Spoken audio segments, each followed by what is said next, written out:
afternoon, everyone. In some cultures,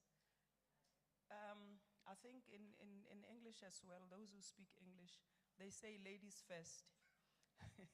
So in our culture, Sesotho is Xhosa, they have a reason for saying ladies first. If they are lions and witches and everything else, they must start.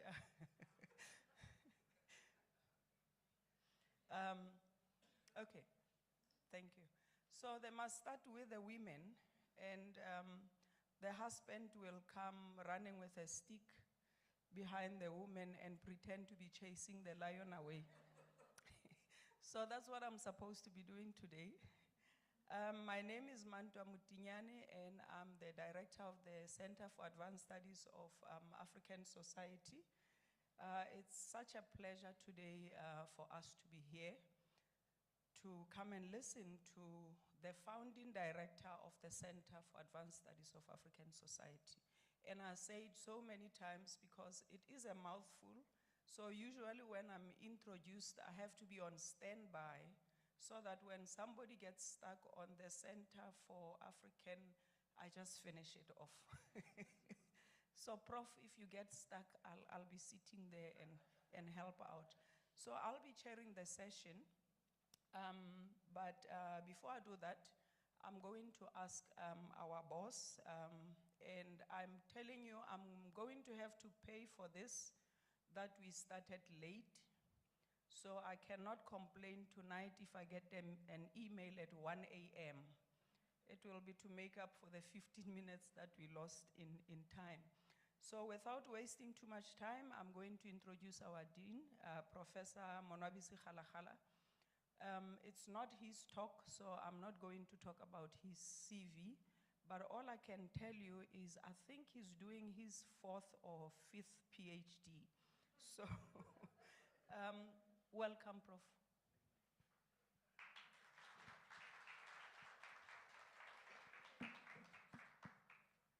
Thank you so much, Prof. Mutinyane. And may I first apologize to our audience for starting a little late. We wanted to start on time, but these things happen. So mine is to welcome you and obviously tell you very briefly about the Dean's Distinguished Lecture. Before I start, I'd like to share with you that I'm very, very fond of the Dean's Distinguished Lecture for one reason. It is where the Dean gets to watch, listen, and do nothing. So this is what I'm going to do immediately after highlighting some of the reasons as to why we're here, and then I'll listen to our distinguished speaker, Professor Kwesi Praa. Ladies and gentlemen, welcome. Warm greetings to those who are joining us through the digital platform. Special welcome, obviously, to you for taking the time to be part of this very, very important event. And we really appreciate you gracing, the event with your presence. I see important people around. The senior members of our faculty are here, including the deputy deans, chairs of departments, but also people from outside of UWC, from other universities are well represented. I spoke to a few colleagues, so welcome. I'm also glancing through the attendance register. I see that this event has really attracted interest, from academics. We see our postgraduate students. We see researchers who are following, some of our work, and I really appreciate your presence here also. About the Dean's Distinguished Lecture, the Dean's Distinguished Lecture was established in 2010 by the past Dean, Professor Duncan Brown. And I think we need to give credit where it is due.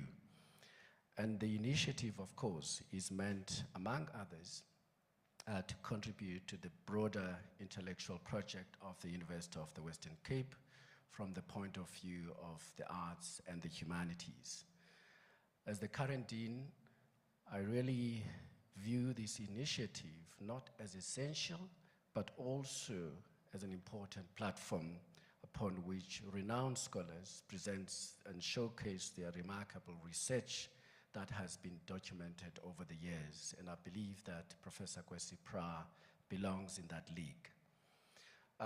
This academic exercise, I must also point out, is carried out with a view not only to inspire the broader academic community, but also to demonstrate the impact and the role of the humanities in our society. Reading from his profile, Professor Prah,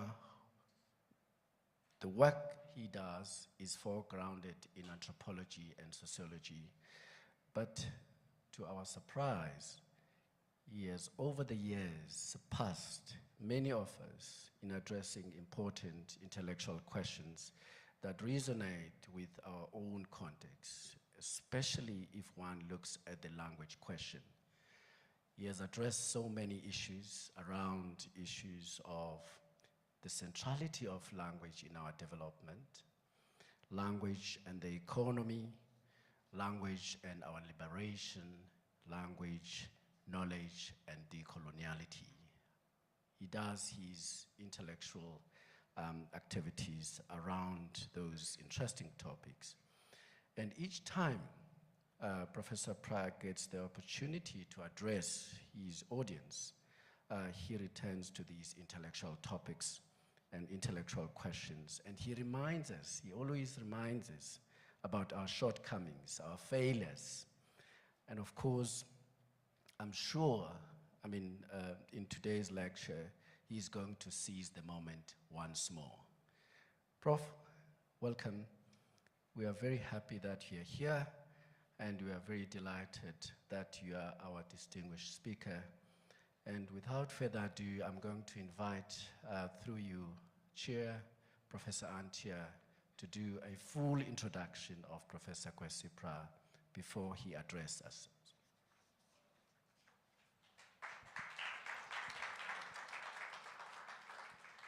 Thanks, Dean. Professor Prah, colleagues, welcome to this session.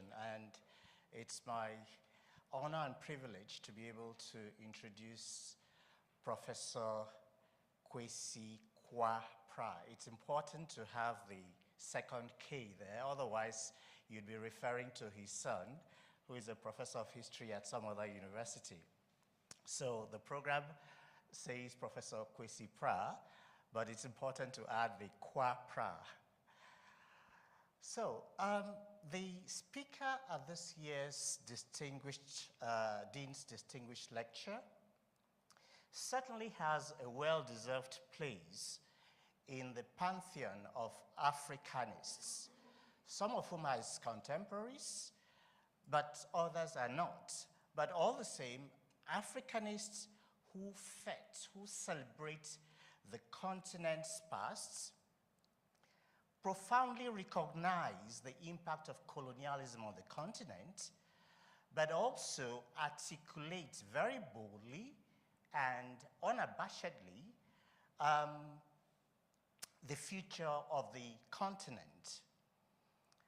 That list of Africanists, which of course leaves far more than I could possibly include, would have names like Steve Biko, Kwame Nkrumah, Charlotte Makeke, Sheikh Anta Diop, Chinwezu, Wangari Maathai, Ngugi wa Thiong'o, Patrice Lumumba, Ali Mazrui, Mahmoud Mandani, Albie Sachs, and a whole lot of others. It's evident that Africa's liberation and development have been the focus of much of his scholarship, but also activism. And he has plied his trade as an activist scholar across the entire continent, from Ghana to South Africa, Southern Sudan, Uganda, Botswana, Lesotho, Swaziland, among others. As we've heard, he's not just an anthropologist and a sociologist, but also a linguist extraordinaire. And it's clear that he has been able to develop elements of a vision of Africa which draw on his travels across the continent, but also on the various disciplines within which he has been sort of active. Now, a flagship of his, which is associated with the Center for Advanced Studies of African Society. Okay, CASAS. Okay.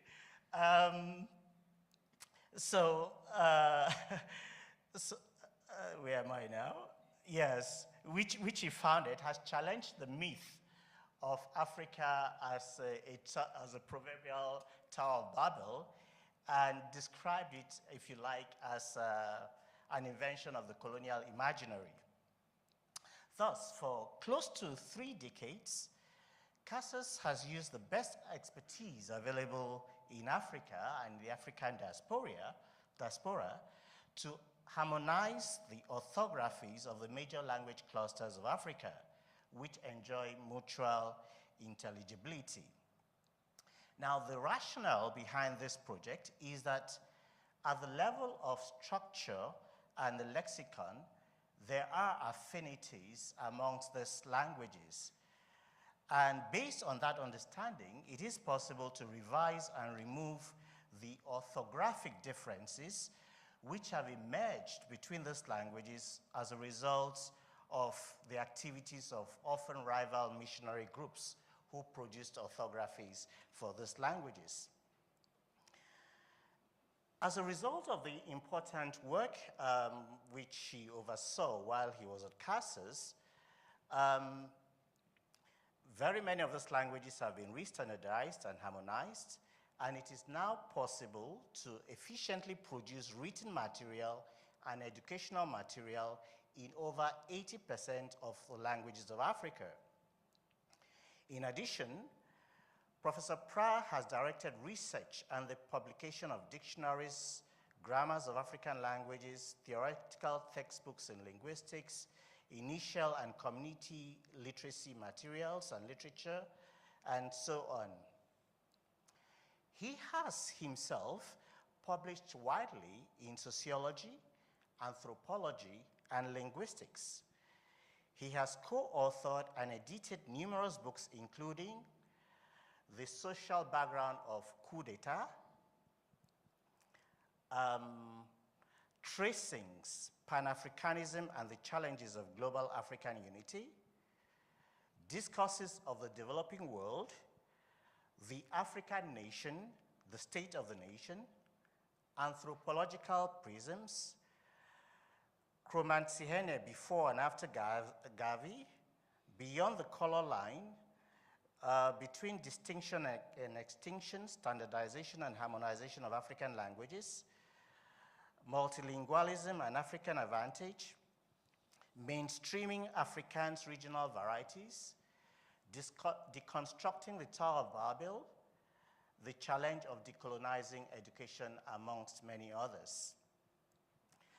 Professor Prah has been a consultant with national and international organizations such as UNESCO, the Pan-African Network of Social Science Research, Information and Documentation Centers in Southern Africa. He has consulted and chaired the scientific committee of CODESTRA. CODESTRA is the Council for the Development of Economic and Social Research in Africa.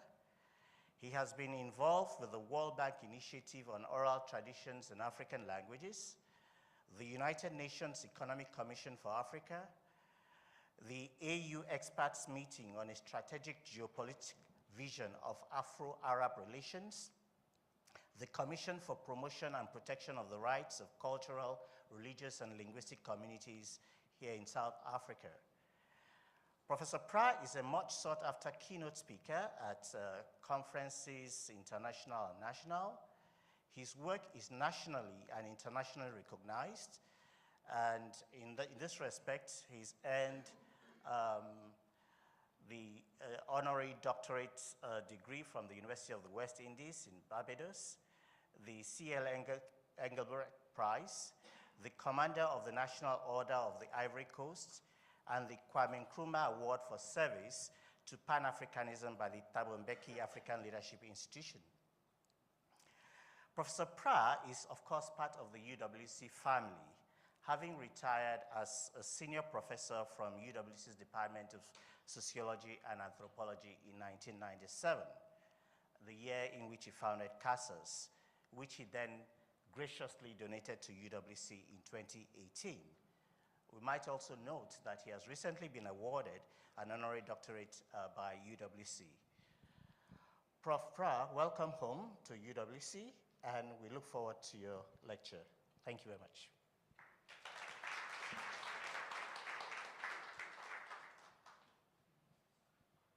Thank you very much for the kind words. Good afternoon, ladies and gentlemen. Yeah. It's a strange feeling to be back in UWC lecture halls again.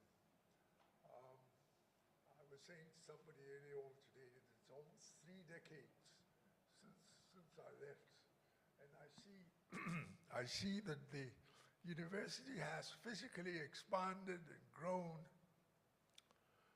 I couldn't recognize how the geography of the place anymore. It's transformed so much. It's changed so much. It's wonderful to see that the place is so well built up over the years. And the dean was telling me that there are about 145 staff already, academic staff in the faculty alone. It's unbelievable that the expansion and the growth and the production that the university has been able to achieve over the years. And I see here in this audience also faces I knew, but some of them have transformed so much that it's difficult to realize. I was looking at Professor Kashula, for example, because I remember when I was here and he was here, he was a very young man, very dapper, looking smart, quick-moving young man, but already his bulk and proportions have considerably increased. But I could say the same thing about William Ellis. William Ellis, because his father was my colleague, a very kind man, one of the kindest people that one ever came across, his father. Well, he was just a youngster then. He was in his mid-teens, I think he was somewhere there. And now he's also got a great deal of girth. It's unbelievable. As for your dean, I remember him as a student. And when he got his degree, his first degree, he asked me to come and say a few words in the celebration for him. And I remember that, but he's also developed some bulk. I don't know if the university is treating you all very well, I can see. That's why I have all this bulk to show. Thank you very much. Now, my offering, my discussion with you this afternoon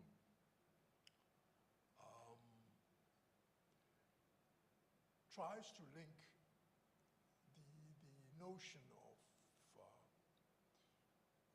neocolonialism. It's not a very popular notion now. It was very popular in the late 60s and 1960s and 70s. And it's not a concept which is very popular, but it has a great deal of relevance for our times. And I think it has bearing on this whole issue of culture and language in Africa and how we need to move forward if we want to make some progress. If we want to make progress like we see all over the world, other people make progress, you see, and we are part of the world, and we are not left behind. somewhere at the back. But these realities are common realities in human history.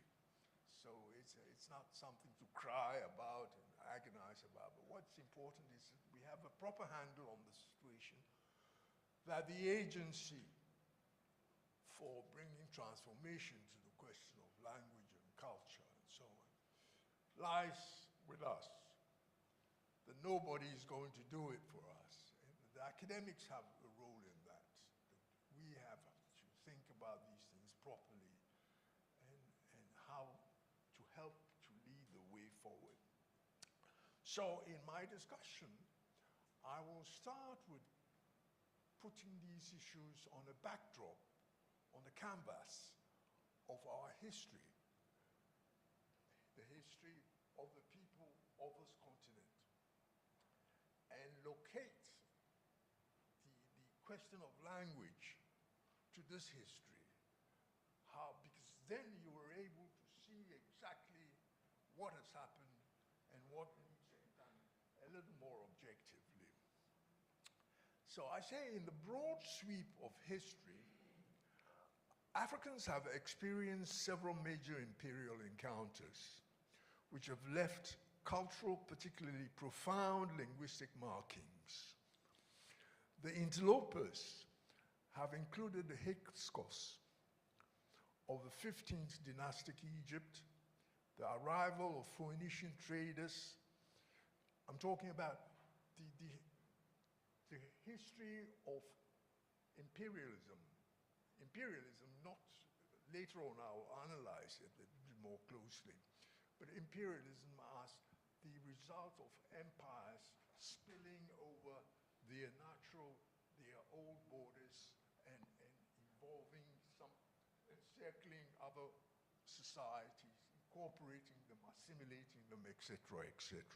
It's a pattern in history, throughout history. But we'll be talking about imperialism in a stricter sense of the word. Stricter sense of the word in the sense that it's utilized also at the end of the 19th century, in the beginning of the 20th century, to describe a certain type of imperialism, a specific type of imperialism. So let's look at it a bit more closely.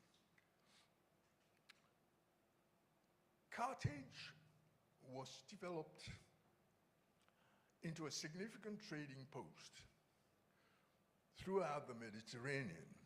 It is difficult to put a precise date on the emergence of Carthage as a sovereign dominion.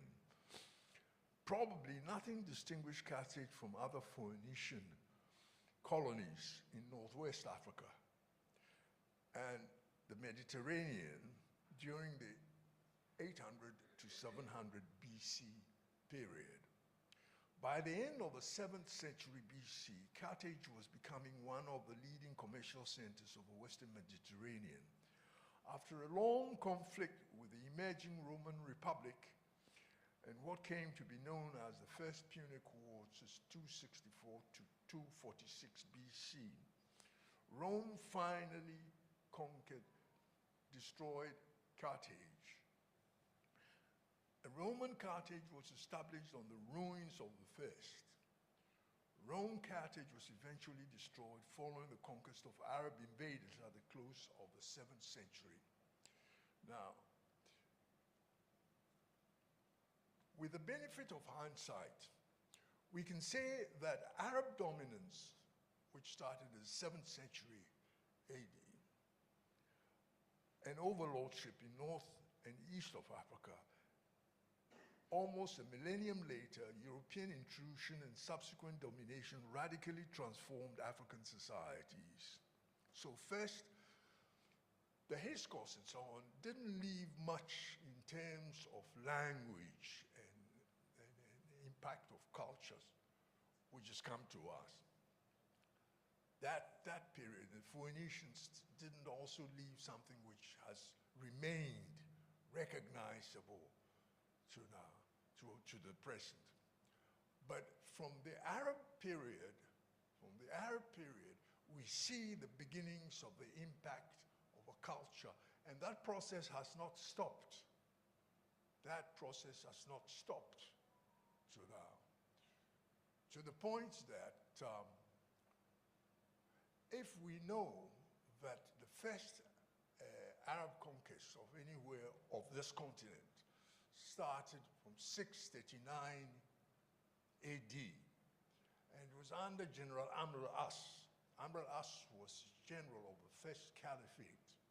You know, remember, it was shortly after the death of the Prophet Muhammad. Prophet Muhammad died 632 AD. So it's very soon after that they started the conquest. In fact, in 1 year, they conquered almost after the death of the Prophet. The whole of the Arabian Peninsula was conquered. It took 639, they entered Egypt.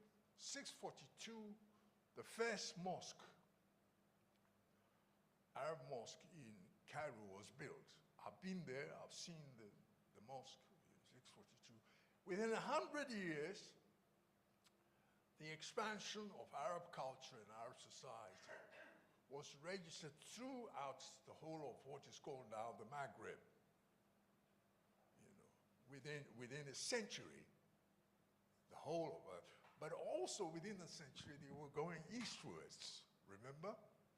They went eastwards to the borders of India and then to what is now the Indonesian archipelago. So it was a swift imperial expansion. It was a swift imperial expansion, and it led directly to the golden age of Arab civilization. That is from the 9th century to the 13th century. From the 9th to the 13th century was the glorious age when they were translating, the Arab cultures were translating literature, the Greek literature and so on, into Arabic, and then went on to Andalusia in Spain. They founded Andalusia in Spain. So, at the same time, 642, after that, within 6 years, they started their conquest of Nubia. The African groups at the top of the Nile Valley. So you see the people forget that the people in the south of Egypt, what is Upper Egypt, actually straddle into what is now the Sudan. At that time, the division of Sudan and Egypt did not exist, you see. And the people there, the Halfawin, who speak Mahas, and the other Nubian ethnicities in the Nile Valley were the first to be Arabized. And their languages slowly, but they had a pre-Islamic language which was already written, you see.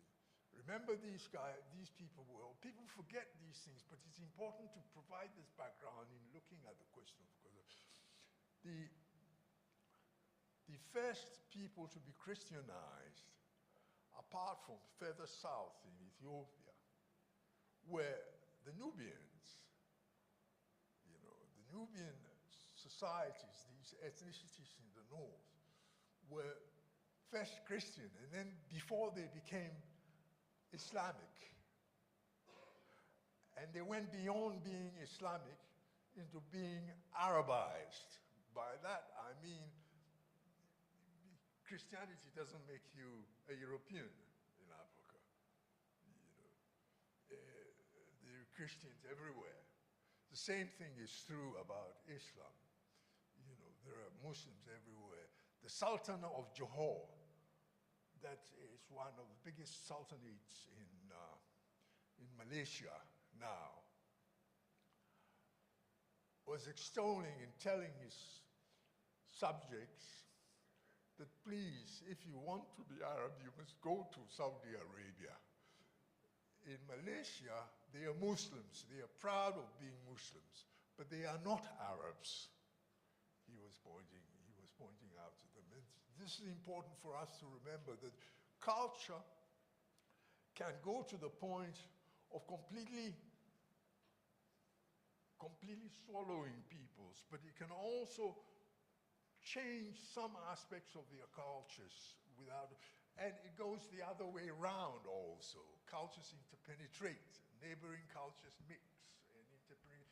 That is a constant of all human societies and all peoples, that we share cultures, we take things from each other all the time.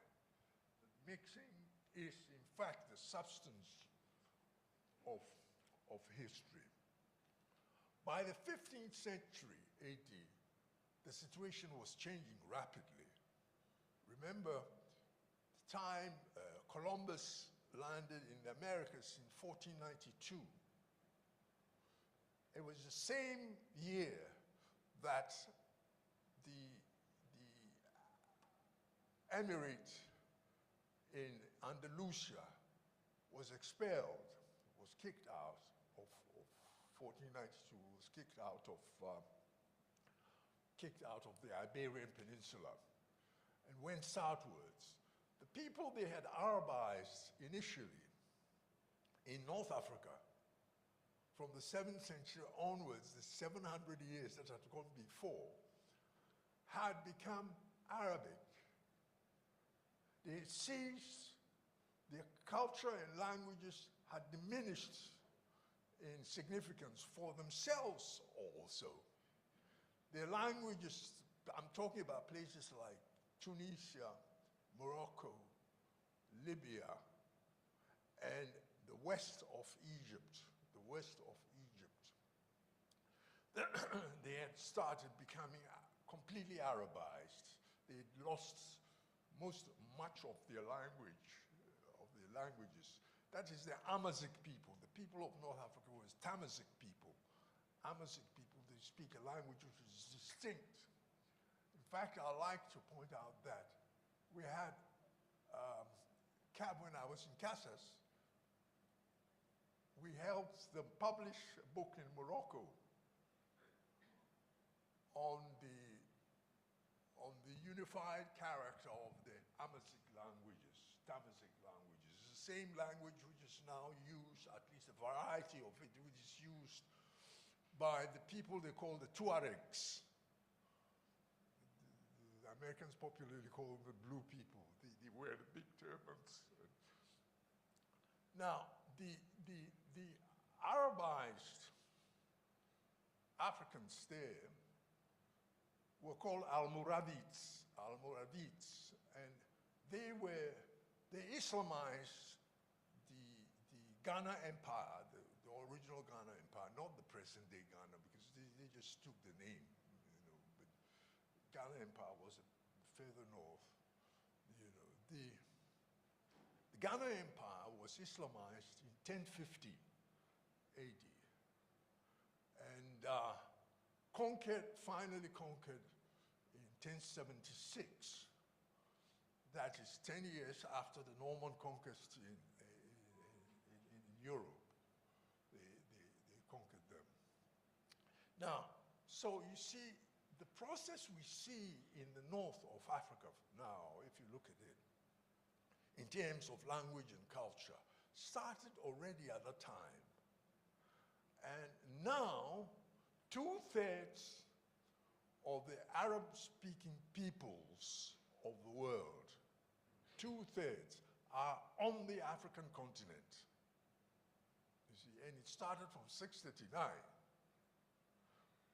2/3 of the Arab world actually is in Africa, on the African continent today.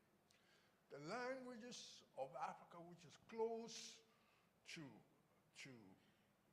the Arab world, are slowly being influenced. They are being heavily influenced by Arab. In fact, what is even more interesting is that the Arab script, the writing,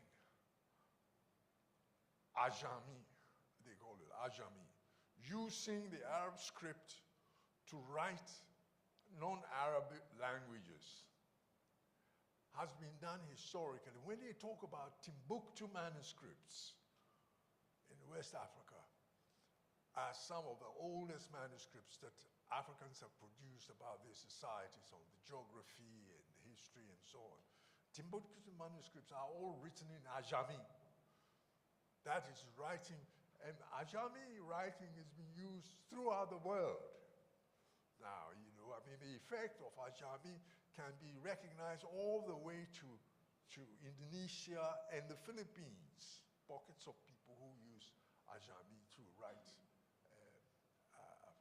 Now, in West Africa, you would find that right from Mauritania and Dakar, languages like Soninke, Hausa Wolof, Jula, that is Manding, you know, all the way to Kiswahili, use Ajami writing in Arabic. But they gave us some of the earliest literacy materials in Africa, in the whole of that belt of Africa. Of course, we know that the earliest writing per se was in Egypt. But this was Egypt before it became Arabic. It was long before it became, this is talking about 4,200 BC. The earliest writing found in Abydos, a place called Abydos in Egypt. First, and interesting to find out, also to know, what this writing initially was responding to. If you look at comparative material studying the history of literacy and so literary writing, you will find that in all cultures, including the Chinese, the Indus River civilization, what they call the Hindu civilization, Mesopotamia, which was one of the first to you find that it was mainly meant to count as a way of reckoning and counting things. You know. So it was very important. It lifted, it pushed the possibilities of cultures and societies and the people represented in these cultures to move forward. The control over nature and production, storage, counting, measurement became possible with literacy. This you would find everywhere in the world. So it is interesting to see how, for example, now people say the Timbuktu, you remember when Mbeki was president, one of the biggest projects he did outside South Africa was, in fact, to start assisting the governments in the Sahel, in Timbuktu, in Mali, to document the Timbuktu manuscripts. Unfortunately, I don't think the work has been sustained in the sense that I'm not so sure whether it's continuing now, you know, because a lot of it has come under pressure from fundamentalist groups who regard the Islam of the local people there as apostate. You know, remember some years ago there was a lot of news about the burning of shrines and so on, because one of the contradictions we find is that in that part of Africa there is contestation between a version of Islam which comes from the Almoravids into West Africa, all the way south to Bornu in northern Nigeria and Niger, and then eastwards across Mali, Niger, and Chad into the Sudan. That's one version of Islam. There is the other version of Islam which has come straight from the Red Sea area across the Hijaz to the African continent, and which is more purist and closer to what they consider to be orthodoxy. It's a different differences which you find in all religious affiliations. Also, Christians have all those little splits and different turns and so on. Islam has also those characteristics. Anyway, so you see the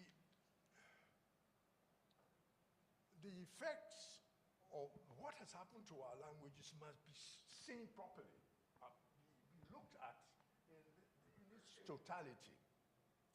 So that's one impact of Arabic culture on African societies from the north and southwards. The rest of Africa, for the rest of Africa, most of our literacy, rendering African languages to writing, was done under the auspices of Christian missionaries, working in close concert with the powers, the European powers. But the European powers had come into Africa mainly for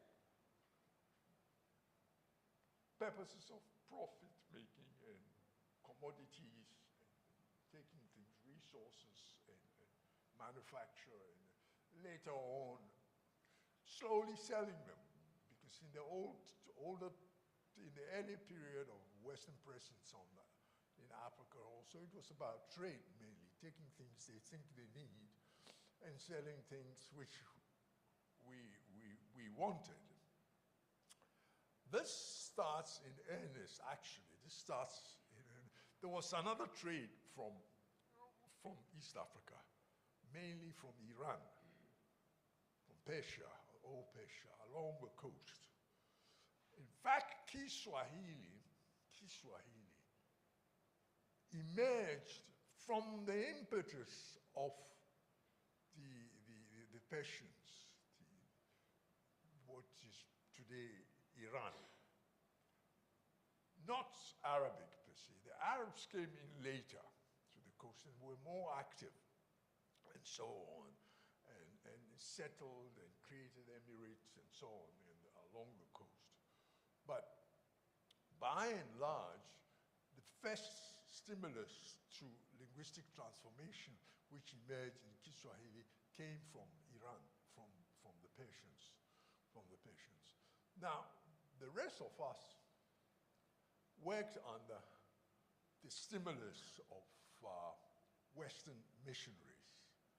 And so, although that also started early, because some of the earliest scripts written about Christian traditions and Christian practice and so on, I have already seen things from the 18th century, the early part of this 18th century. One person I wrote about, actually in one of my books, Kapitein, Johannes Eliza Jacobus Kapitein, 1717 to 1747. Kapitein had been an African kid taken from West Africa by a Dutch sea captain. That's why they called him Kapitein. They gave him the name Kapitein. His original name was Ansa. And took him to the Netherlands, to The Hague first, and then to the I made a study of this man because I also studied in the same university he studied. And he intrigued me because he wrote a thesis in Latin defending slavery.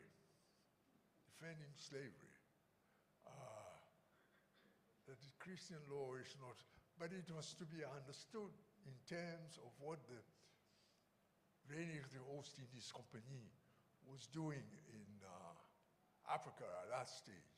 So they took him there. They were funding him. And so they trained him. And it was time when they didn't consider anything wrong with selling people, you know. And this we must also see. We mustn't judge these things, of course, on grounds of morality and so on, because it's just not, it's just an economic system which was was a source for labor. It was a source for labor, and we were ready labor available, and our rulers were happy to sell their own people for commodities they could get. So that explains, so Capitaine wrote a thesis in defense of slavery, but he had also translated Christian materials into the local African languages of the place he came from. So it goes back, and I'm sure if you go to Ethiopia, you would find even better examples, because the Ethiopian language, the language of religion and so on, Giz, is a Southern Semitic language. It is used for liturgy. Even now, if you go to their churches, Ethiopian Orthodox Church uses, remember some of the first Muslims who fled after the death of the Prophet Muhammad came to Ethiopia. So there's a sizable Muslim community which has that history, that long history in the area. Now, the rest of us, mainly, there were also, I must say, there were also indigenous African languages which emerged and which became written in some form very early. But none of them survived except those from the 18th and 19th centuries, like the Vai alphabet in West Africa. The last one to be written by Africans purely was much later, in the beginning of the 20th century, in the Cameroons, the Banum script from that period. So that gives you a sketch, a loose sketch of how our languages were partially rendered literate languages, because you can't do anything without literacy. Literacy is as important as the discovery of tools. You see, literacy is the key. The moment a society becomes a literate society, the possibility for growth, production, economic becomes possible, grows with it. Literacy, therefore, is key stage in the evolution and the development of societies. We must emphasize this. And when I say literacy, I don't mean literacy because Arabic was like Latin to Africa. Just like Latin was to Europe, Arabic served that purpose. That's why so much of that tradition in writing still remains. But literacy in general is key to transformation. And I don't say literacy, just becoming literate in another language which is not your own. Because if you do that, then you are, as it were, excuse my imagery, you are allowing yourself to be swallowed into another culture. You see? And no society on earth survives into our times, and I dare say beyond our times it will be equally true, which gives up its own languages and becomes literate in somebody else's language, because then you become part of that culture. Then you lose your culture. A language is the central area of culture. In anthropology, we say culture is the foundational concept in anthropology. Just as in sociology, the study of human groups is the beginning, a comparative study of human groups, of all sorts of human groups. Anthropology is a comparative study of culture. What is a family in Africa? What is a family amongst the Xhosa? What is a family amongst the Hausa? How do they differ? What is a family among the Gikuyu? How do they differ? How do the three differ? What are the generalities they share? Where do they differ? Why do they differ? You know, those questions say universal things also about us all, about all cultures. So culture is central to everything. And in culture, when we say culture, people usually think immediately about what is called in the West high culture. People think about Western classical music, Western classical. They don't think about African classical music, or Indian classical music, or Chinese classical, or Japanese classical. Think about Western classical music. You know. Culture is what makes us different from other animals. All other animals don't create culture. Some of them come.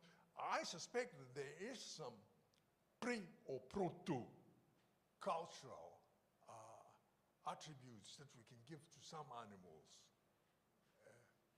But it never goes beyond instinct. You see, their behavior is completely controlled by instinct. That is innately acquired repetitive habits which ingrain themselves in the behavior of these animals to the point where it's almost automatic that once the signs are there, once the external stimuli are there, they react in certain ways. But culture is much larger. Culture is a very large concept. It includes all of that. But it includes principally there. It includes religion, it includes the food we eat, it includes the way we speak, it includes the types of laughter we produce, everything that human beings produce and do, which enables human beings to live in societies and collectivities, is cultural. That's the more scientific approach. It is not just when you go and see a dance. Culture is much wider.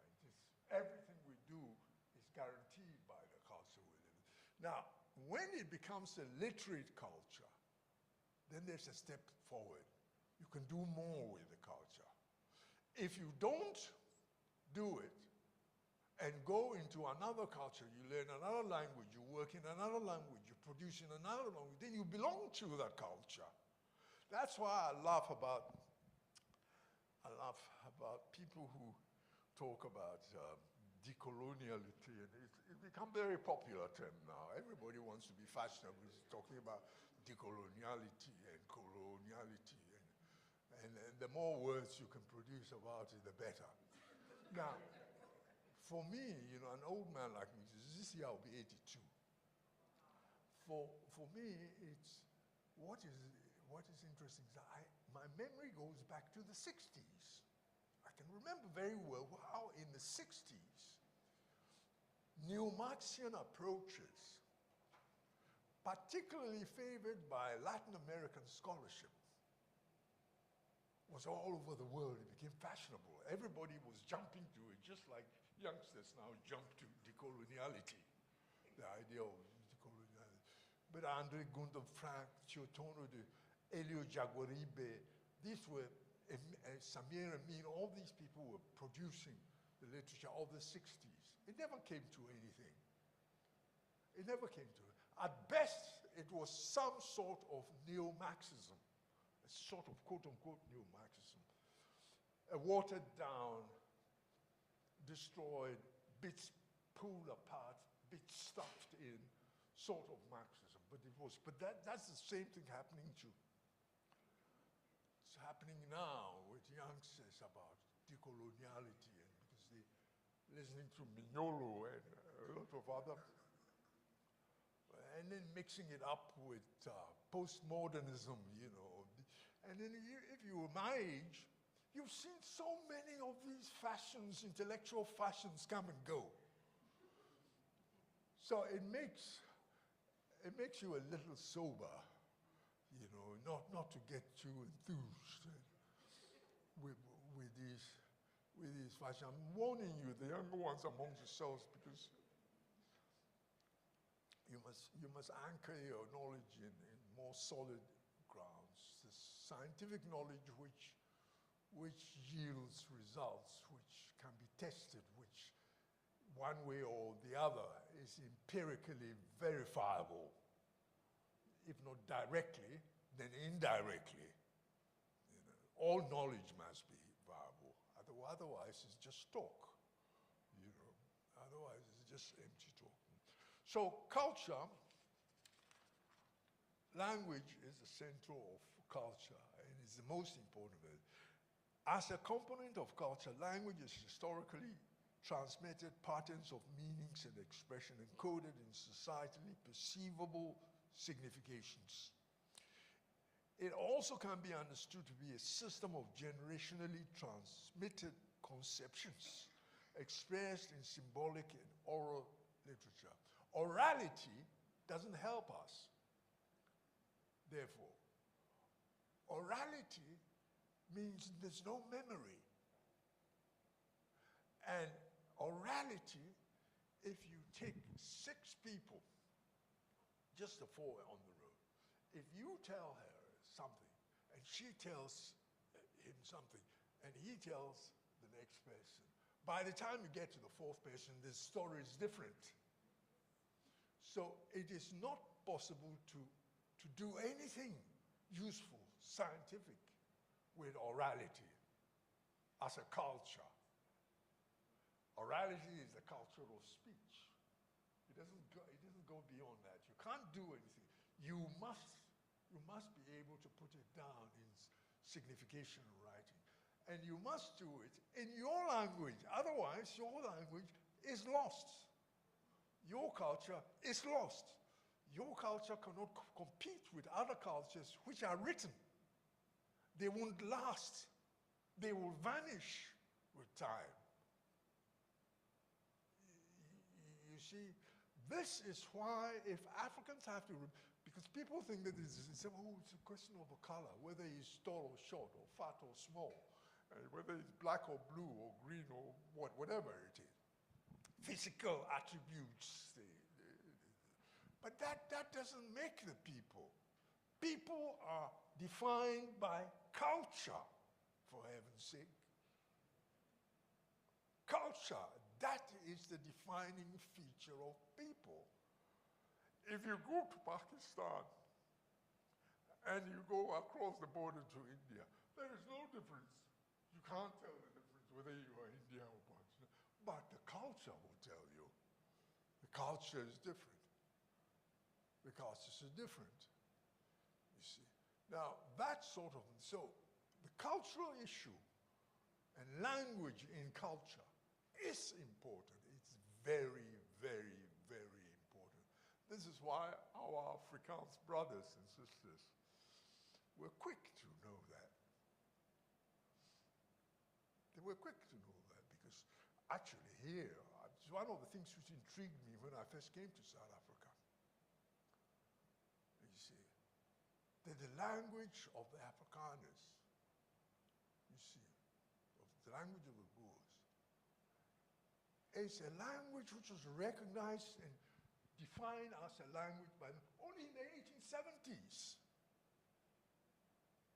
But by 1913, they had produced the first orthography, first standard, right?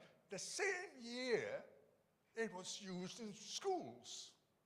That's seriousness, you see. That means you're serious, you see. By 1925, it was in Parliament. 33, they were producing, they produced the first Bible. Then you are serious. Then you know what the value of language is. You see, that's what happens. But in our instance, throughout Africa, if you send somebody to school, he's anxious to speak like an Englishman or like a Frenchman. And he doesn't even want to just do that. He wants to compete with Shakespeare, with Racine, in their own languages. But he doesn't realize that the moment you are able to compete with Shakespeare in his language, you are an Englishman. You may look blue or green or white or what, but you are substantially an Englishman. That's what it means. So I'm throwing it at people all the time that we have to start taking the question of our languages serious. And by that, we must not just talk about it. If there's anything to be done, it must start in the universities. This is where our best trained minds are, throughout Africa. If we don't do anything about it, we will become Englishmen and Frenchmen, like Senghor, they praise so much to high heaven. Leopold Senghor. He considered French to be the language of enlightenment. You know, the poor fellow, he thought by being French and being accepted by the French Academy, he had arrived. And we have that problem in different ways. All of us have that problem in different ways, all these societies in Africa. I'm pleading with you that please do something about it. With CASAS, make sure that you do something. We produce 9 dictionaries, 9 monolingual dictionaries. You see? We want you to produce more of those things. Stay ahead of the game. Recently, not recently, but some people are using this idea, but they're using it in Europe. Can you imagine that the idea that we started in CASAS is now being pioneered in Europe, for heaven's sake? And we're sitting now, and we want to, but we can't.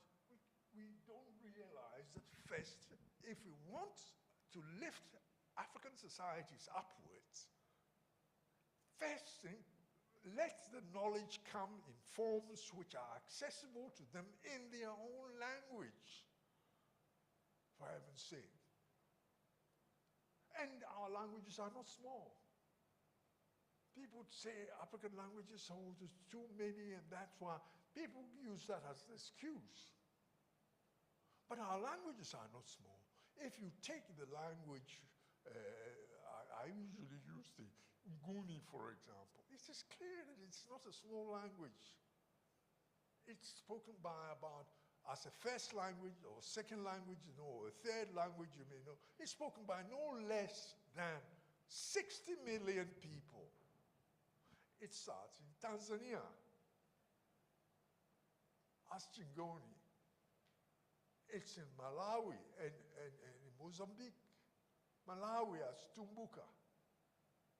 It's in Zimbabwe as Ndebele. It's here as Ndebele. It's here as Xhosa.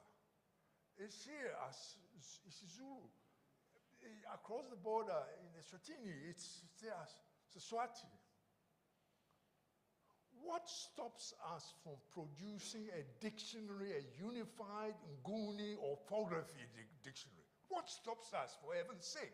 How much does it cost? We are not serious. You see, we are not serious. We, the people who should be doing this, are selling the people who don't know, who go in villages and so down the drain. You see, because we know what should be done when we don't do it. You know. So my plea is that I'm talking a bit too much. I digress completely from what I had written to read to you. But,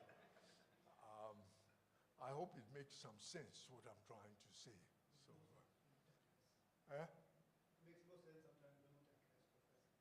It makes no more sense. Oh.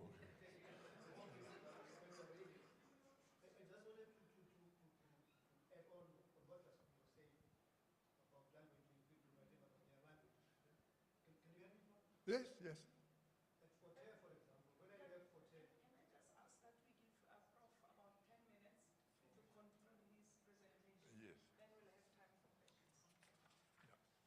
So my message, my main message is that we must understand where we are coming from in terms of the impact on our culture of major civilizations in the world. It's not positive, it's not negative. It's a bit of both, the impact.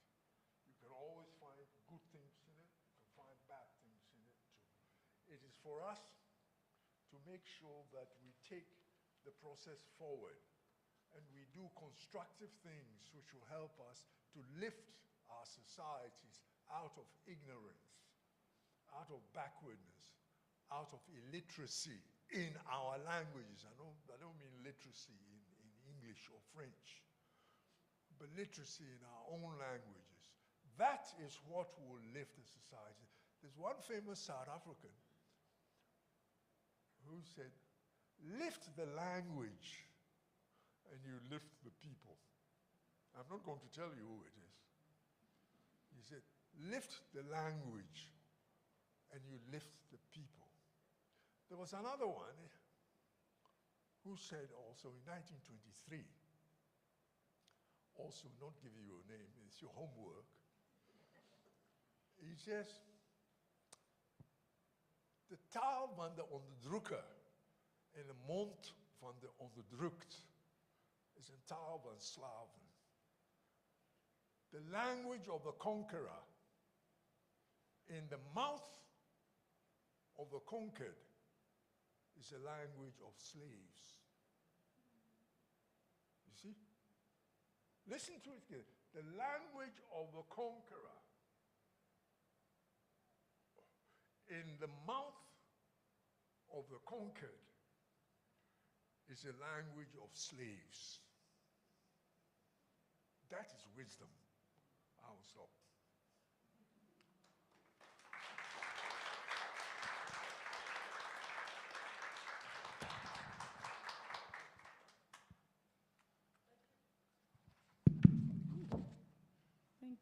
Thank you very much, Prof.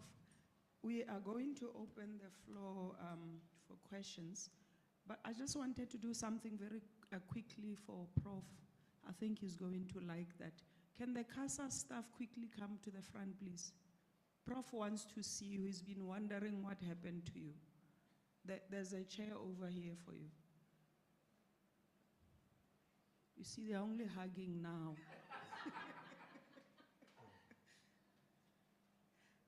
As they are coming forward, I'm going to move around with the mic, so you'll just indicate so that the sound is recorded at the back. I just want to say one last thing before I hand over. There's one word that, it's a verb, it can be a verb in one language, it's probably an adverb or something in another language. You can use that chair over there. I think he's going to love your uniform as well. Casas is still alive, Prof. Oh, yeah, Yes. I'm sitting there. Zoleka is here. Yes, yes, Zoleka is so the one word that he used a lot, it's remember. Remembering. He kept saying remember, remember, and initially I thought, that's typical of a teacher. They have this one word that they use. But I think he used that more than we expected him to. What he actually meant is that he had unambiguous recollections of the past. He's witnessed it. He knows it. He knows it to be true. The proposition is true. That word is remember. And when you take that into the different African languages, the impact, the power is more than anything else.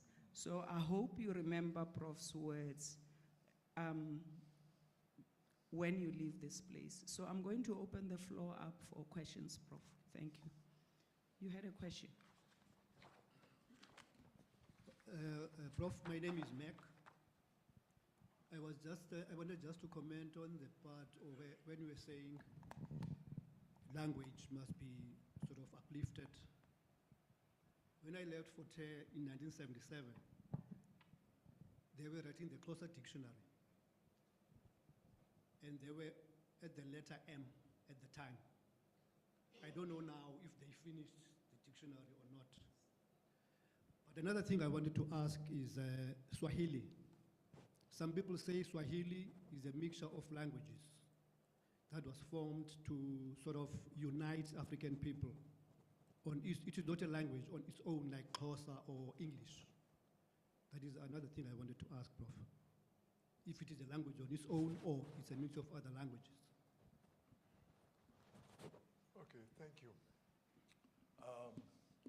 I must say right now, I am not at this stage in favor of a Xhosa dictionary or a Zulu dictionary or Ndebele dictionary or Tumbuka dictionary or Chingoni dictionary, separate dictionaries. It is possible to create a unified Nguni dictionary, which can be utilized by all these various varieties. It needs a little more work. It will need some more packing and more scientific work, to be able to give it substance and flesh and depth. But that's the direction we should be moving into. It is not by taking the sub-ethnicities and sub-ethnicities which Westerners have pointed out to us and making that the basis of moving forward. You can't do that. You see, there's no point in doing that. You can have a dictionary for Sotho and Tswana, all the varieties, a unified dictionary. You see, it's more economically sensible, scientifically sensible, and it supports our idea of African unity. That's the direction we're moving into, trying to see if we could bring people together and not chop them up even more. You see? So that's what I like to say about it. Please, let's not you see, Sacho, Professor Sacho, many years ago, I think it was 1995, 96, he wrote a paper, says 1 + 1 = 11. I don't know if you remember that paper, but he was making fun of the fact that 11 languages, as the Constitution defines them, and making fun of the whole thing, But and he end up with 2 languages, English and Afrikaans, and as the top languages. But the point, he must turn the point upside down. Unless we work as scientists with minds independent of colonial intent, we won't go forward. Look at your language. If you are Xhosa speaking, when an Ndebele speaks, don't you understand everything he's saying? Or a Zulu, okay, do you have difficulty understanding them? Yes, Professor. It's not very difficult because Ndebele, Xhosa, and Zulu are more or less related. Yes, of course. Why do you want to divide them? Whose benefit is it? Maybe it's beneficial to the provincial governor or the minister who is in charge of that, because then he has more territory. But it doesn't help the people. If you have one dictionary for all the Nguni-speaking people in the world, it will be a dictionary which covers more people than Germans. It will be like Russian, the size. That's what we should be working with. Forget about the divisions that are produced by imperial powers. Think about yourself originally as Africa, who is trying to do something independent of what the others have done. Now, the second one about Kiswahili being a mixture of languages. There's no language which remained from Adam like it was. Adam created the language, one language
happens to all languages. The English language is a mixture of other languages. You know, so please let's not forget about apartheid. You don't say apartheid is dead, long live apartheid.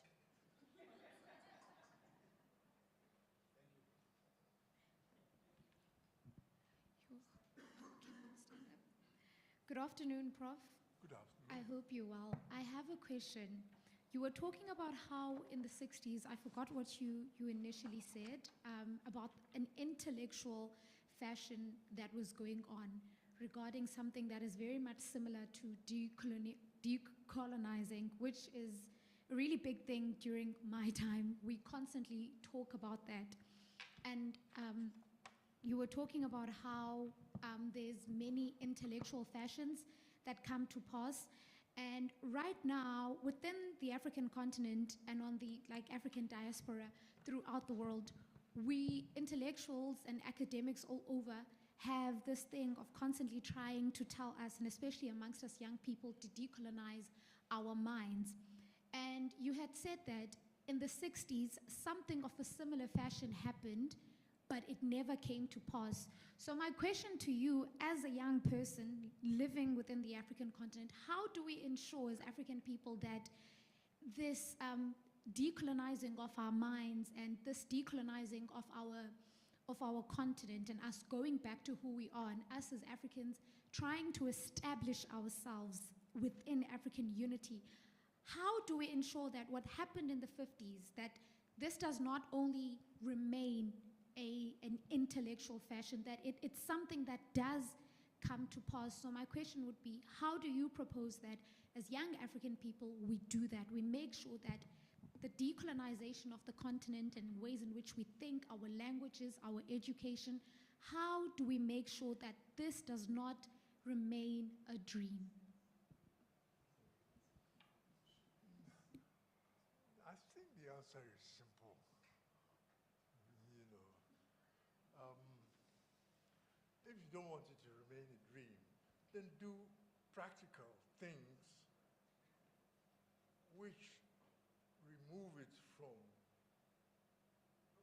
dreamland into reality. What I mean is that decoloniality must start with language. That's where it starts. We must empower our languages, to enable our languages to deal with all knowledge, contemporary knowledge. That is where we must start with decoloniality. It must start with language. You can't have decoloniality without language. What I was saying, you see, you can't decolonize in English. You know,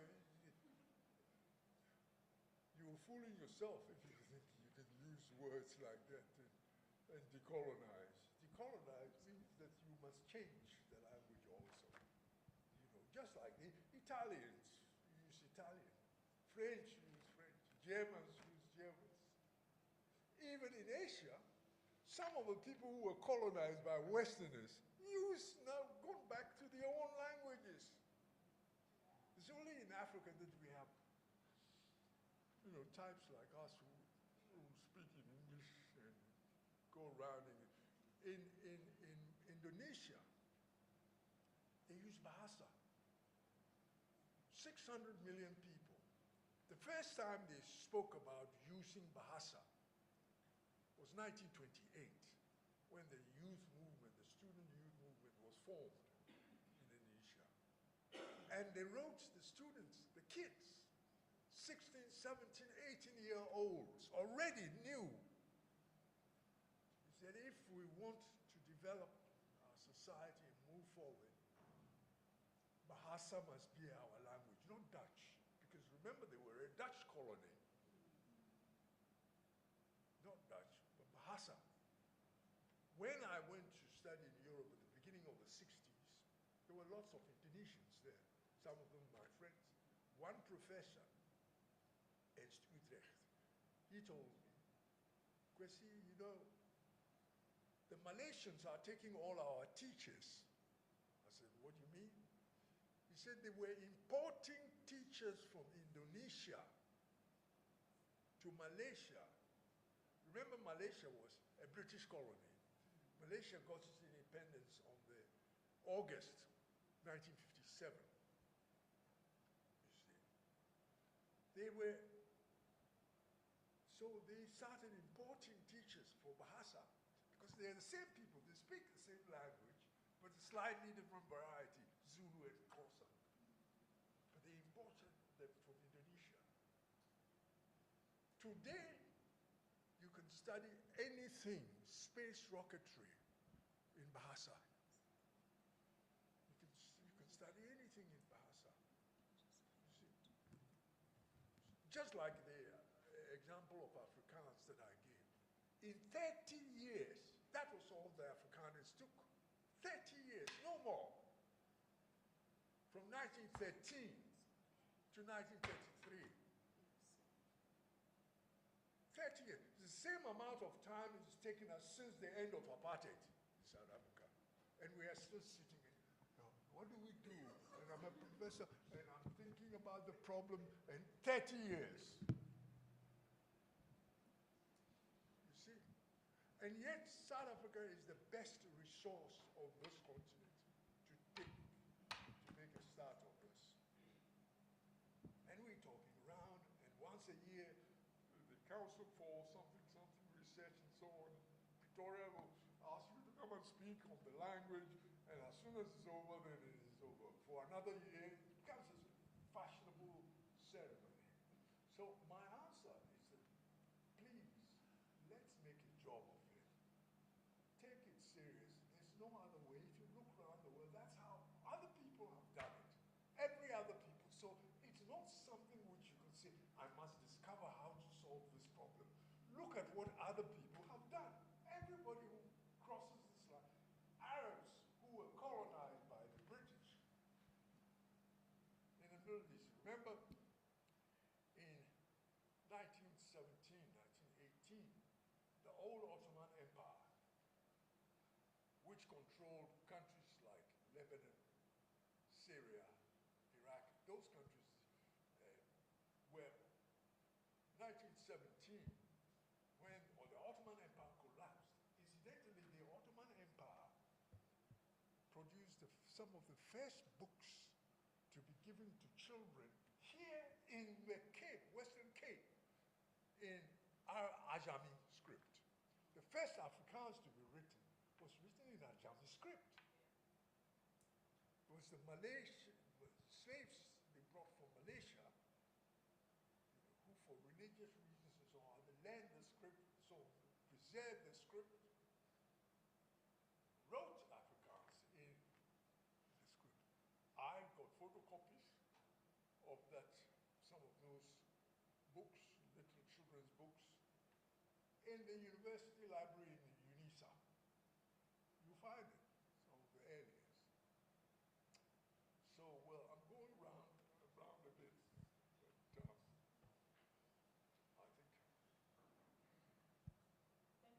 Thank you, Prof. We have 3 more questions. I just have a quick announcement. You know, people who drive big cars, they like it when they get called to come and move their cars. So we have a big car blocking a road. It's a beautiful Mercedes. It's CA 462875. Please crawl.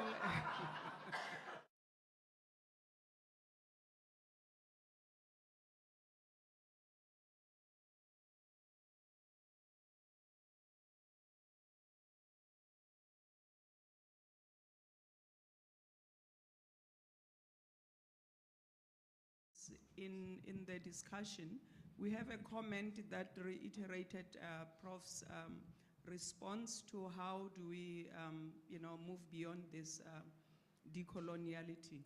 And Dr. Levi Mugumya, who was one of the CASA's fellows, visitors last year, commented and said that African languages are alive as spoken in spoken form, but also used in the schools. What we need to do is to take them to the universities. So that's the comment from the online space. I have one question here and two questions over there, and Thank you so much. I would like to greet the Prof and everyone else. I would like to first send my thanks to Prof for such a wonderful lecture. Language is a bit of it's something that touches me a lot, because I would like to agree with you a lot, Prof, in terms of Africa and its languages. I loved your point when you said that the language is intrinsic to the culture of the place. So once you lose the language, by default you get to lose the culture as well, because we cannot really connect our culture with our language. You get to know the language, but you can't assimilate it with what it means in the culture. You get to know the culture, but you are struggling to know the language, and it's a problem in our African society. You know, we are not only losing our language, but I believe that it's at some point colonization. We are still, in a sense, colonizers in Africa, because we don't only want to speak the foreign language, but you get to find that we are also trying to speak in the accent of those, I would say, the colonial masters, of which it's a problem, because then we are getting to lose ourselves. I was reading something that said that lots of the languages in Africa are in danger. The most predominant spoken languages in Africa is French, Arabic, and Swahili, sure, but how can we still be speaking French in an African country? It means that we are truly not doing much to try and decolonize ourselves. So it's something that we really have to look into as young people and as people who are the future of the continent. But my question is that, what is the position that the government can take into trying to assist this situation of trying to locate our language and make it utilized in our society? And what is the position of the academics institutions into trying to assist to do that? Thank you.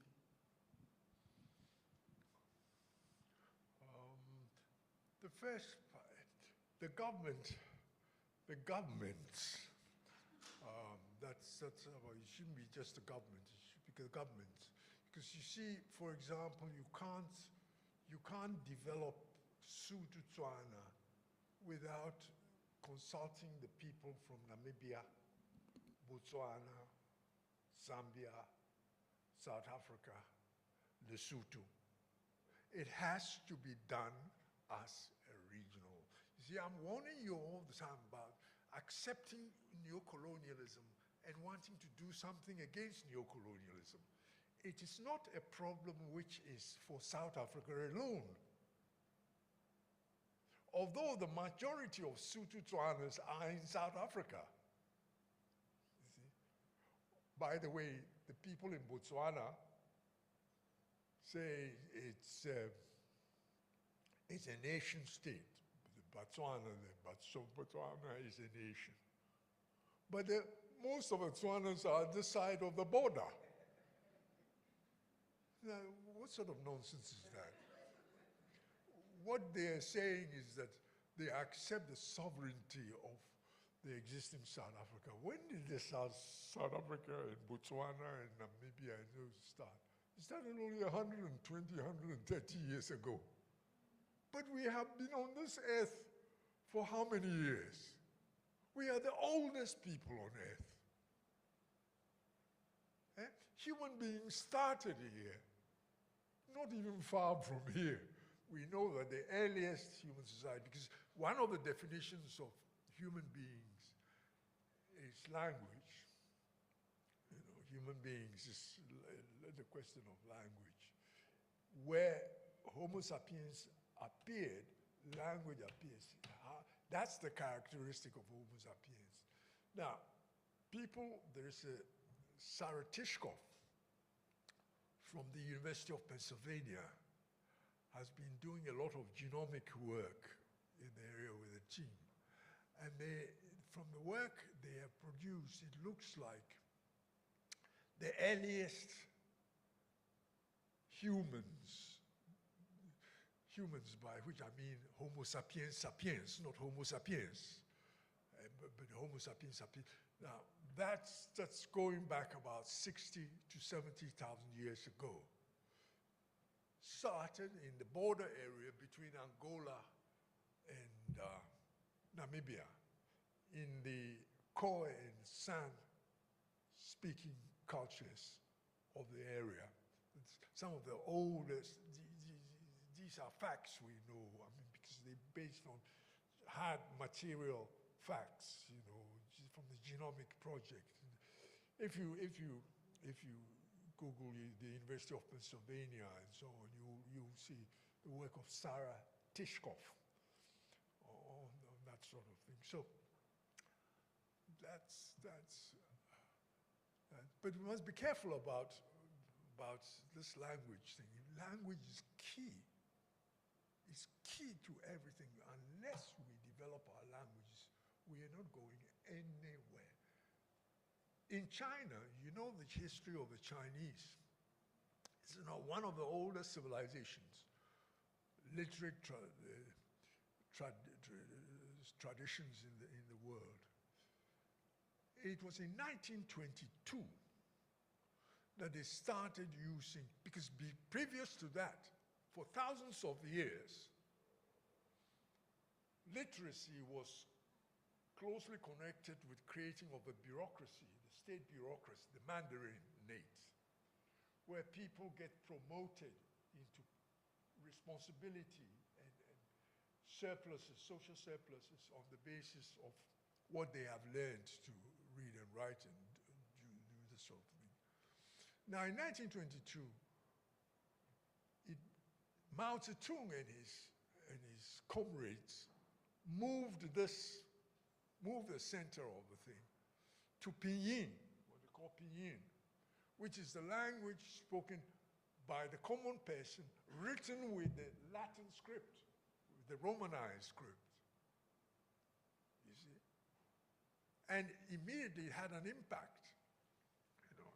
So they did not change Chinese. They weren't writing in the ideograms anymore, but another type of chirographic work, you know, they just fell back on the Latinized alphabet to be able to do it.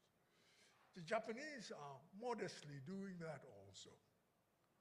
So let's not be afraid of taking, but let's integrate what we take into our own. Let us make it part of our own and not want to remove ourselves into the cultural areas, move ourselves into the cultural rhythm of others. Modify ours with outside support, help, stimulus, inputs, and grow with our identity and our history.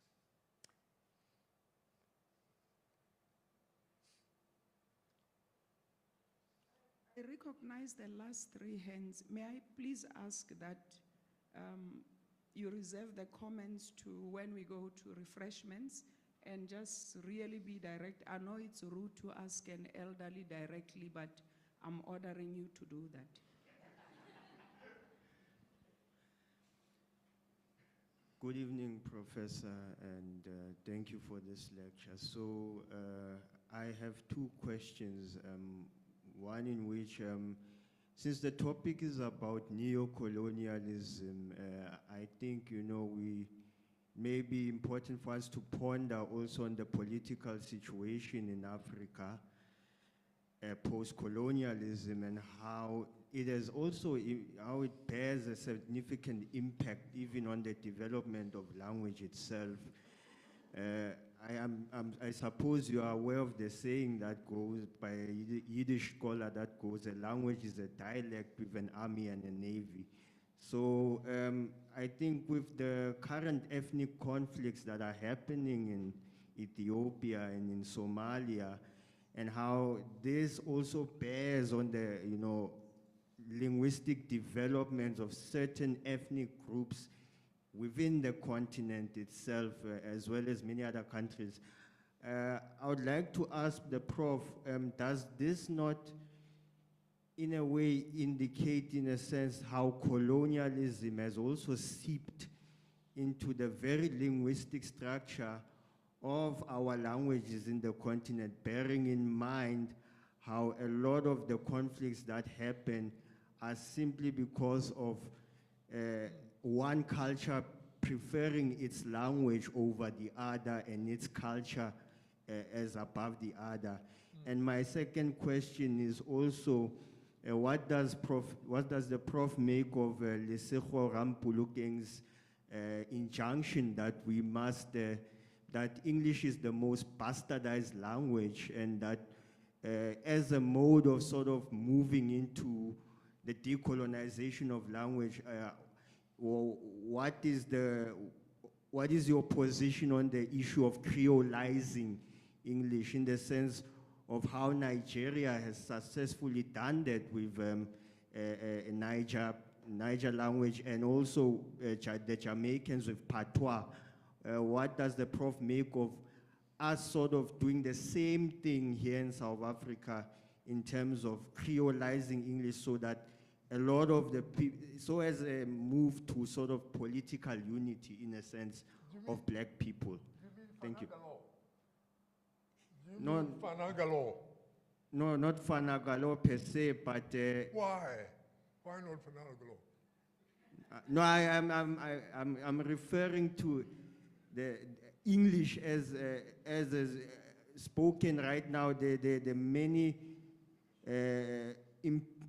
things that have been sort of injected into the English language, the wordings, the structures. I mean, the common everyday language, for example, there's a saying that says, "is not make sure," for example. That kind of movement into Africa, not necessarily Africanizing, but creolizing our English, so that black people can get that political unity to move towards a direct decolonization. My first thing is that, listen, when I talk about African, I don't mean color. Listen to me carefully. African is not color. African is a culture. It's a culture. Just like if you go to America, American English is not color. American is spoken by both blacks and whites. You see, be careful about some of these terms. It's the culture we are protecting. We are not interested in color. Color can change. And it's changing all the time. All sorts of people come. And it's going to be even more so in the future. You can go around the world in 24 hours now. People can mix up and so on. All the time it's happening. You see? So please, let's forget about this privileged African middle class, I call it petit bourgeois, position of defending color. When you have, at the same time, the same people who are talking about color, they have in one lifetime gotten from 0 rand to $500 million. And they're still talking about color. It's a lie. It's confusing the people, using the people, the masses.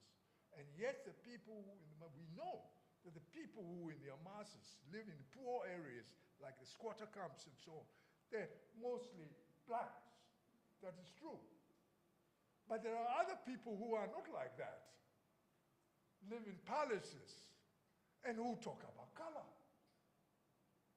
You see, a man who started as a trade unionist with nothing And in one lifetime, before he's 50, he's got $500 million.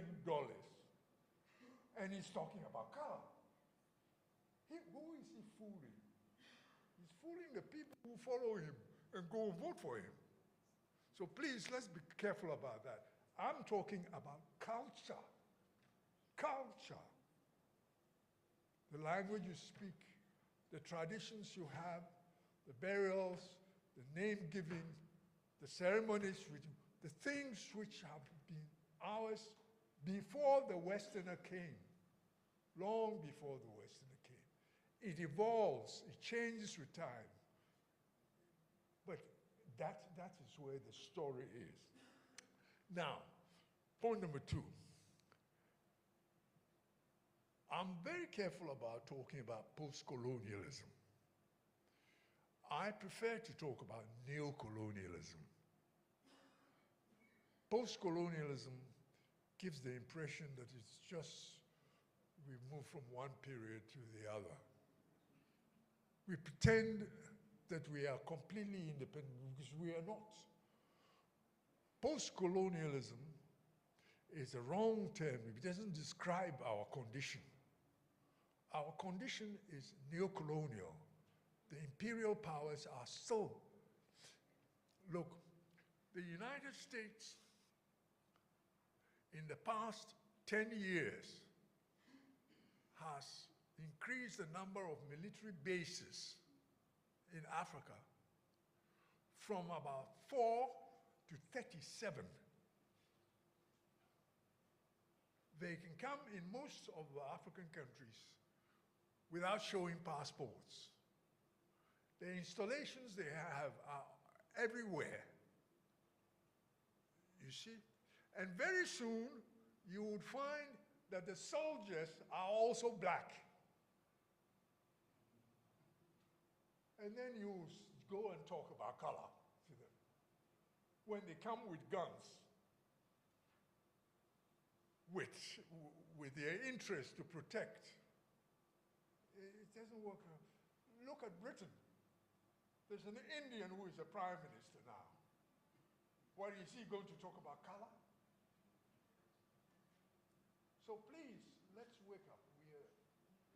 We are budding intellectuals in universities. We're supposed to be worldly wise and exposed to ideas in the world. Let's wake up and not stop talking endlessly about color when it's not. The thing is ceasing to be color. At one time, color was the way of holding people down and dividing crudely. But we've gone beyond that time now. And so those who continue and talk about that, they are the rogues, the people who are making a lot of money and stealing a lot of property and who want people to vote for them. They are those who are still talking about it. When intellectuals join them in that, then we have a serious problem that we have to consider. Now, the question of Creoles, remember what I said earlier, there is no language which is not mixed. There is no language which is not mixed. English is mixed, French is mixed, German is mixed, Chinese is mixed, every language, Hindi is mixed. In fact, in the case of Hindi, if you go across the border to Pakistan, they call it Urdu. But this is basically the same language. They write, they use a slightly different script. Some of the words are different, but if you know one, you can speak the other. So let's disabuse our minds of Creoles. There's nothing wrong with a Creole, but it must not replace what we have before. We have something rich, which has gone on for thousands of years. It's dying out. Resuscitate it. Don't leave it and say, I'm chasing after another one.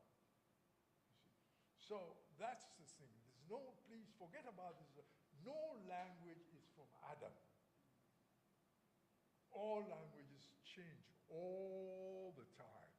All the time. But we must have a core. The Nguni speakers have a territorial area in the world, in Africa, which is as big as the whole of Western Europe. So is the Sotho. Kiswahili is like that.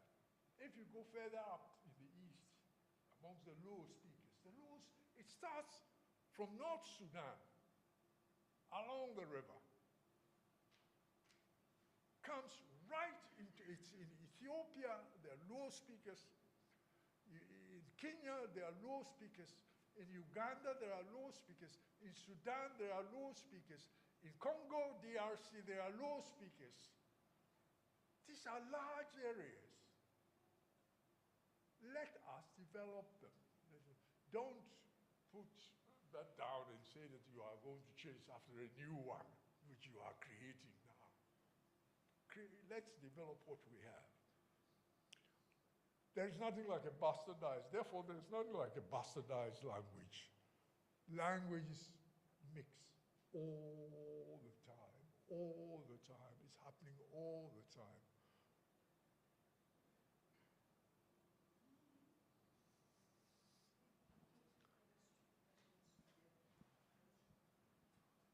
Thank you. My name is Lumkile, Professor. I remember quite vividly, you said you must remember, I remember quite vividly when you and Professor Kachula visited Kukuletu, when our dean, Professor Monabisi, got his junior degree. When our dean, Professor Monabisi, got his junior degree. You were also talking to us about languages, Prof.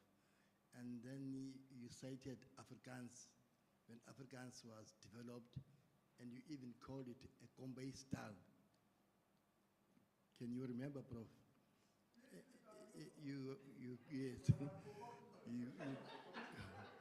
You called it a Kombay style. Now my question to you, Prof, is, has there been any development on our languages to make it a point that we can teach our children mathematics, science, and all these other goodies in our Nguni languages? Prof. Thank you. Now, the answer is simple, actually. We can do it.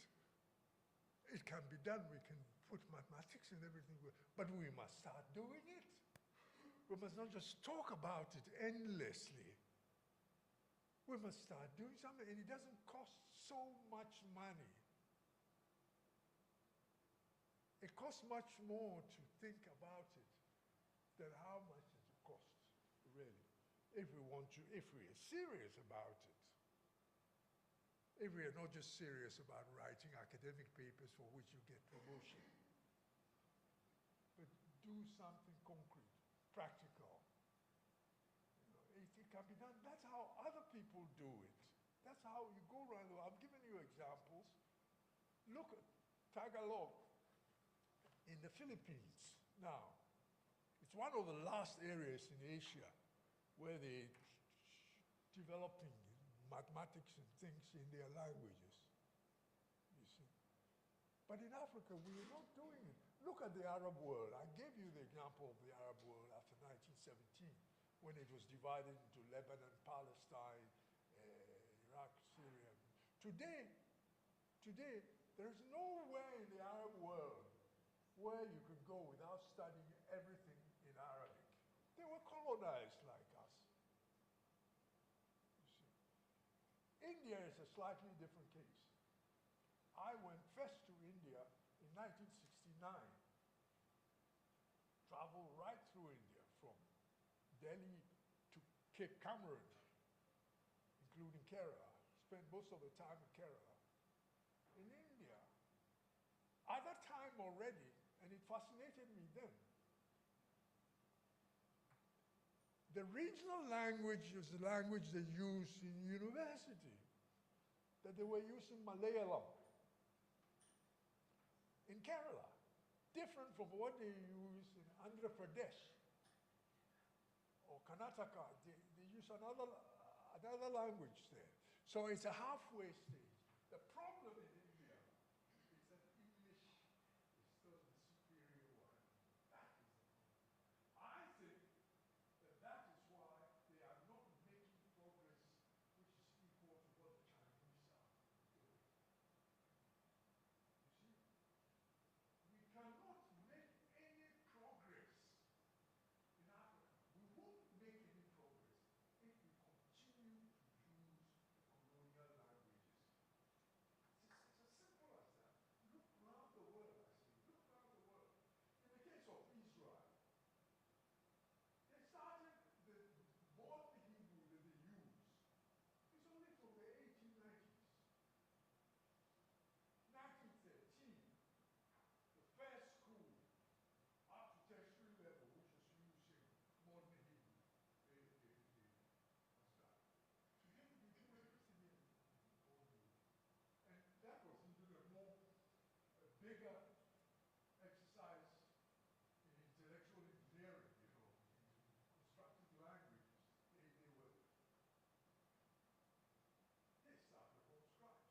Molweni, Botani.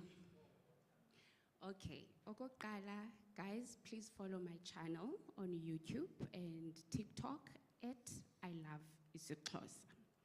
Right, why did I have that channel or start that channel? I have 20 million reasons for starting that channel. And part of those reasons was to teach my niece and nephews isiXhosa. Right, but it started gaining a lot of following from adults and also indigenous isiXhosa speakers. And they were happy about the channel that, oh wow, this word is this and this word is that. Okay, where am I going? With this channel, my target audience, by the way, were children and Africans who are living outside South Africa who are isiXhosa speakers. And I'm getting a lot of validation because a lot of people are following that channel. And yes, guys, please do follow it. I don't see you guys taking my handle because after this you will forget. I Love isiXhosa, right? Secondly, guys, I do teach conversational isiXhosa, and my target audience is children and people who are in health. Okay, let me stop with that one because, okay, the third, okay. No, okay, yes. Okay, okay. The last question, ma'am, and I'm glad I'm speaking with the president of African Development, Indigenous Development Languages. Ma'am, I want to ask, how we in the media space can we work with academics and universities to develop our languages? Because the response from academics, it's not the most positive one. It's not the most great one. I don't know if the president of isiXhosa is here because I did visit the isiXhosa department. I didn't get any positive response thus far. I would love to work with you guys, and I would love you to work with me as well. Thank you. I'm going to give you my card. I promise, and we are going to bill you for advertising. Prof, I'm now going to hand over to Prof Muller to come and thank you. I think it's been long that you've been standing. You can sit down.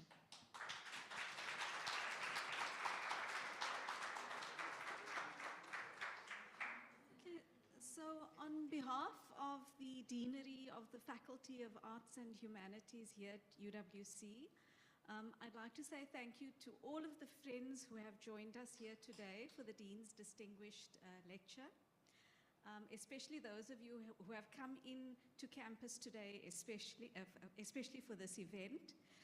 Also, I know this is a really busy time of year with exams, so thank you to the students and colleagues who have taken time out from their work to join us here today. Thank you to all of the people who, in practical ways, made the Dean's Distinguished Lecture possible today. So thanks to the faculty manager, Sue McWatts, and the Dean's administrators, Jill Flusk and Fran Strauss, who unfortunately is ill today. Thank you also to Audiovisual for making the online audience today possible for us. Thank you to all of you. But most of all, I'd like to say thank you to Professor Kwesi Pra.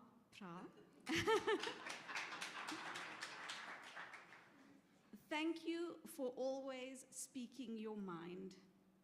Thank you for speaking your mind in a personal context. So no offense to the former students. I see one of them escaped. And thank you for speaking your mind in a scholarly context and speaking with wisdom and also with great wit. So on behalf of our faculty, it's with great appreciation that I'd like to give this to you. Thank you.